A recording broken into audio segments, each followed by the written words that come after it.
I want to tell you about someone who changed my life forever. His name was David, and when I first met him, he was just a 12-year-old boy selling newspapers on the corner of 5th Street. But his story, his journey from having nothing to becoming one of the most successful businessmen in our city, taught me that dreams really can come true if you're willing to work for them. It was a cold December morning when I first saw him. I was rushing to catch the bus to my office job, clutching my coffee and trying not to slip on the icy sidewalk. That's when I heard his voice, small but determined, calling out to the busy crowd. "Morning paper! Get your morning paper here!" I looked over and saw this thin boy, probably no older than 12, standing behind a stack of newspapers that seemed almost as tall as he was. His clothes were old and patched, his shoes had holes that let the snow seep through, but his eyes, they were bright and full of something I couldn't quite name at first. Later, I realized it was hope. Most people walked right past him, too busy with their own lives to notice. But something made me stop. Maybe it was the way he smiled at every person who ignored him, or maybe it was the fact that he was out there so early, working while other kids his age were probably still sleeping in warm beds. "I'll take one," I said, reaching into my purse. He looked up at me with surprise, as if he couldn't believe someone had actually stopped. "Thank you so much, ma'am. That'll be 50 cents. As I handed him the money, I noticed his hands were red and chapped from the cold. "Shouldn't you be getting ready for school?" I asked gently. His smile faltered for just a moment. "I go to school in the afternoons, ma'am. I work in the mornings to help my mom with the bills." Something in his voice, the way he said it so matter-of-factly, without any self-pity, touched my heart. "What's your name?" I asked. "David Rodriguez, ma'am." "Well, David Rodriguez, I work in that building over there." I pointed to the tall glass office building across the street. "I catch the bus here every morning at 7:30. Think you could save me a paper each day?" His face lit up like Christmas morning. "Yes, ma'am. I'll make sure to keep the best one for you." And that's how it started. Every morning for the next 6 months, I would buy my paper from David. Rain or shine, hot or cold, he was always there with a smile and my reserved newspaper. We would chat for a few minutes before my bus came, and slowly I learned his story. David lived with his mother, Maria, in a tiny one-bedroom apartment above Mr. Chen's grocery store. His father had left when David was 8, disappearing one night without a word or a goodbye. Maria worked 2 jobs, cleaning offices at night and doing laundry for neighbors during the day, but it was never enough. The rent was always late, the electricity got shut off regularly, and there were many nights when dinner was just bread and whatever vegetables Mr. Chen was willing to give them from his store. But David never complained. Instead, he found ways to help. He started selling newspapers before school, ran errands for elderly neighbors on weekends, and even helped Mr. Chen's stock shelves in exchange for food. "My mom works so hard," he told me one morning, his breath forming little clouds in the cold air. "I want to buy her a house someday, a real house with a garden where she can grow tomatoes like she used to when I was little."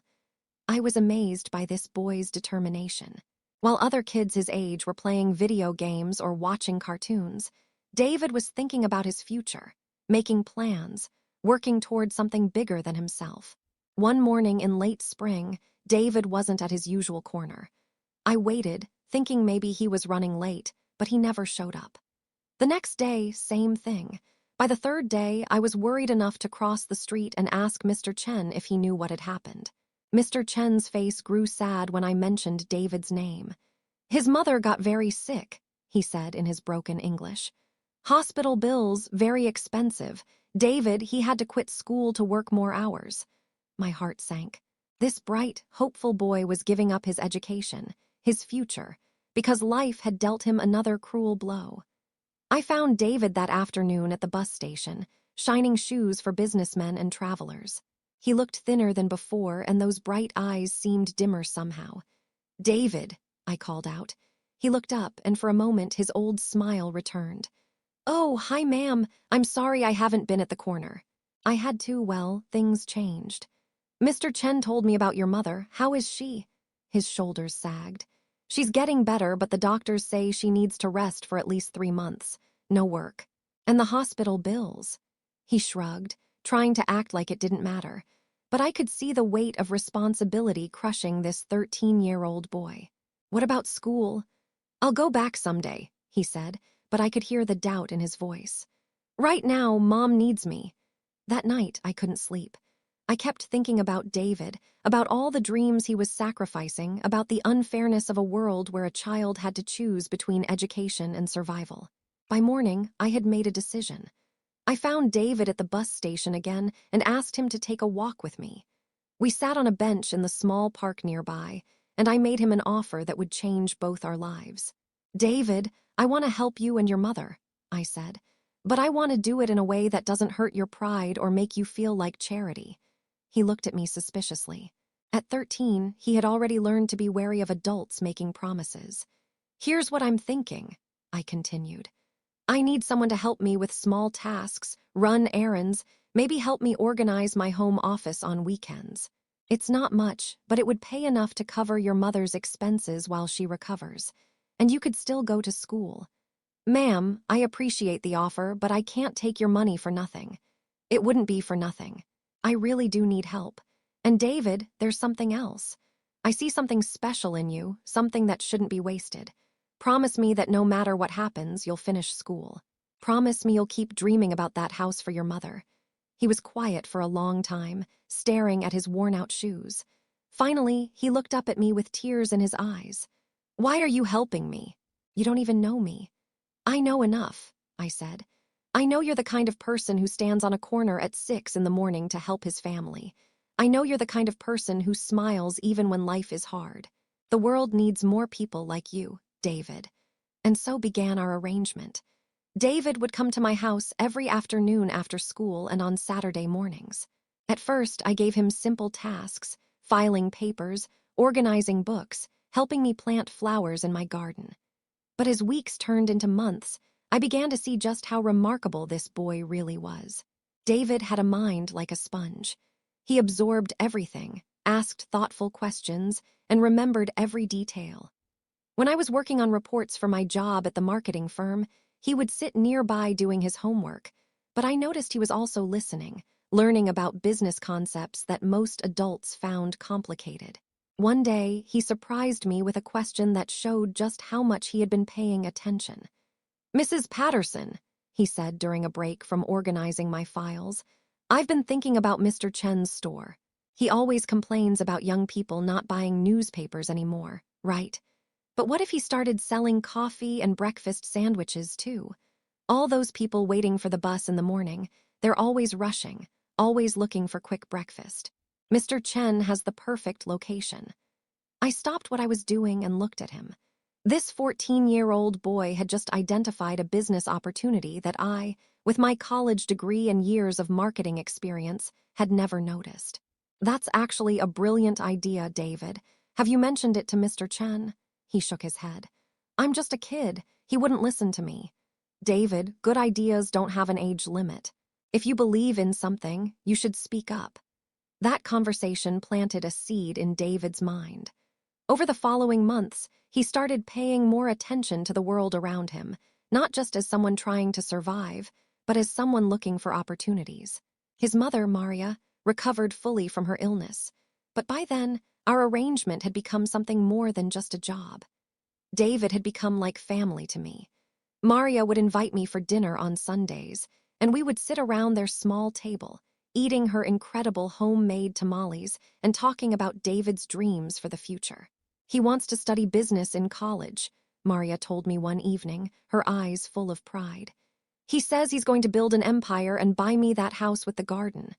I believe he will, I said, and I meant it. David's grades in school were excellent. His teachers were amazed by his maturity and his ability to see the bigger picture in every subject. When it came time to apply for high school, he was accepted into the best public school in the city, one known for its strong business and economics programs. But high school brought new challenges. David was surrounded by kids from wealthy families, kids who had never worried about money, who took things like new clothes and family vacations for granted. I worried that he might feel out of place, that the differences might discourage him. Instead, it motivated him even more. Mrs. Patterson, he told me one afternoon. Seeing how the other kids live, it doesn't make me jealous. It makes me excited. It shows me what's possible. If they can have those things, why can't I work to have them too? During his sophomore year, David came to me with a proposal. He had been watching the businesses in our neighborhood, studying their successes and failures, and he had an idea. Remember what we talked about with Mr. Chen's store? Well, I've been thinking bigger. What if I started my own small business? Nothing huge, just something I could do after school and on weekends. What kind of business? I asked, intrigued. Lawn care and small repairs. I've noticed that a lot of people in the nicer neighborhoods, they're too busy to take care of their yards, and they don't want to pay the big landscaping companies for simple jobs. I could offer affordable services, build up a customer base. I was impressed by his thinking, but concerned about the practical aspects. David, starting a business requires money for equipment, transportation, insurance. I know, he said, and then he surprised me by pulling out a notebook filled with detailed plans, cost estimates, and projections. I've been saving every extra penny from working with you. I have almost $300. It's not much, but it's a start. Looking at his carefully written business plan, seeing the determination in his eyes, I made another decision that would change our lives. I offered to loan him the additional money he needed to get started, with the understanding that he would pay me back as his business grew. Mrs. Patterson, I can't ask you to risk your money on me. David, you're not asking, I'm offering. And it's not a risk, it's an investment in someone I believe in. With tears in his eyes, he accepted my offer, but not before making me promise that we would write up a proper loan agreement. I want to do this right, he said. I want to pay you back every penny with interest. David's lawn care business started small. His first customer was Mrs. Johnson, an elderly woman who lived 3 blocks from his apartment. He mowed her lawn, trimmed her hedges, and fixed a loose step on her front porch. She was so pleased with his work that she recommended him to her neighbors. Word spread quickly. David's prices were fair, his work was excellent, and unlike many service providers, he always showed up when he said he would. By the end of his first summer in business, he had 20 regular customers and a waiting list. But David didn't stop there. He began to notice other needs in the community. Many of his elderly customers needed help with small tasks inside their homes, things their adult children were too busy to handle. So he expanded his services to include light household repairs, grocery shopping, and even companionship visits. It's not just about the money, he told me one evening as we reviewed his growing account book. These people, they're lonely. They just want someone to listen to them, to care about them. When I fix Mrs. Johnson's leaky faucet, she always makes me tea and tells me stories about her late husband. When I help Mr. Peterson organize his garage, he teaches me about car engines. I'm learning so much from them. By his junior year in high school, David's business was earning him more money than many adults in our neighborhood made at their full-time jobs. But instead of spending it on things other teenagers wanted, like fancy clothes or a car, he continued to save most of his earnings. Every dollar I save now is a dollar toward Mom's house, he would say.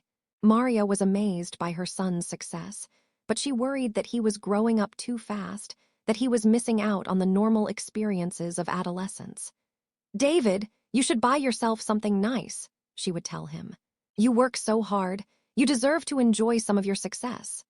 But David had his eyes on a bigger prize. He had started researching colleges, looking at business programs, calculating how much he would need for tuition, room, and board. His guidance counselor had told him about scholarships, but David didn't want to rely solely on financial aid. I want to pay my own way, he told me. I want to prove that I can make it on my own merit. His hard work in school paid off. David graduated as valedictorian of his high school class, with a perfect GPA and acceptance letters from several prestigious universities. The local newspaper even wrote an article about him, the boy who had built a successful business while maintaining perfect grades. But the moment that made me proudest came at his graduation ceremony. After he gave his valedictorian speech about perseverance and the power of dreams, I watched him walk over to where Maria was sitting in the audience. He knelt down beside her chair and whispered something in her ear that made her burst into tears of joy. Later, he told me what he had said to her. "Mom, I promised you a house with a garden. I've saved enough for the down payment. Are you ready to go house hunting?" The day David bought his mother that house was one of the most emotional days of my life. It was a small but beautiful home in a quiet neighborhood, with a big backyard perfect for the vegetable garden Maria had dreamed of for years. As we stood in the kitchen, watching Maria run her hands over the new countertops with tears streaming down her face, David turned to me and said, "Mrs. Patterson, I could never have done this without you. You didn't just help me with money, you helped me believe in myself." "No, David," I said, wiping away my own tears. "You did this. You had the dream, you made the plan, you did the work. I just had the privilege of watching you succeed." David went on to college with enough money saved to pay for his entire education. He studied business and economics, graduating summa cum laude. But even more impressive than his academic achievements was how he used his college years to expand his business knowledge and network. He spent his summers working internships at major corporations, learning from some of the best business minds in the country. But he never forgot his roots or his community.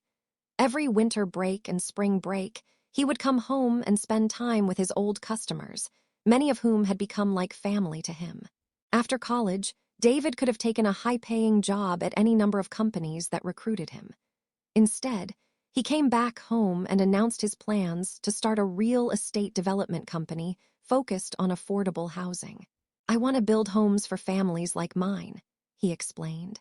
"Families who work hard but can't afford the down payments on traditional mortgages. I want to create a program that helps people achieve homeownership through sweat equity and community investment." Many people thought he was crazy to turn down lucrative job offers to start a risky venture in affordable housing. But David had a vision, and more importantly, he had the determination to make it work. His first project was a small development of 12 modest homes in our old neighborhood. He partnered with local churches and community organizations to identify families who needed housing but couldn't qualify for traditional mortgages. Then he created a program where families could earn their down payments by contributing labor to the construction project. The program was a huge success. Not only did it provide affordable homes for deserving families, but it also created jobs in the community and brought neighbors together in a way that hadn't been seen in years. The local media picked up the story, and soon David was getting calls from other cities wanting to replicate his model. Within 5 years, his company had built over 200 affordable homes across 3 states. But David's success wasn't just measured in houses built or money earned. It was measured in the lives he changed, the families he helped, the communities he strengthened. I remember visiting one of his developments on a Saturday morning and seeing David in his work clothes, hammer in hand, working alongside a family of 4 who were earning their way into their first home. The father, a man named Carlos who worked 2 minimum wage jobs, was learning carpentry skills that would help him get better employment. The mother, Anna, was crying with joy as she painted what would become her daughter's bedroom. "Mr. David changed our lives," Anna told me. "We never thought we could own a home. Now look, our children will have their own rooms, their own yard to play in." Watching David that day, seeing how he interacted with the families, how he remembered their children's names and asked about their dreams, I realized that the 12-year-old boy I had met selling newspapers had grown into exactly the kind of man I had hoped he would become. By the time David turned 30, his company was worth over $50 million. He had been featured in national business magazines, had spoken at conferences around the world, and had received numerous awards for his innovative approach to affordable housing. But the moment that defined his success for me came at a small ceremony in our old neighborhood.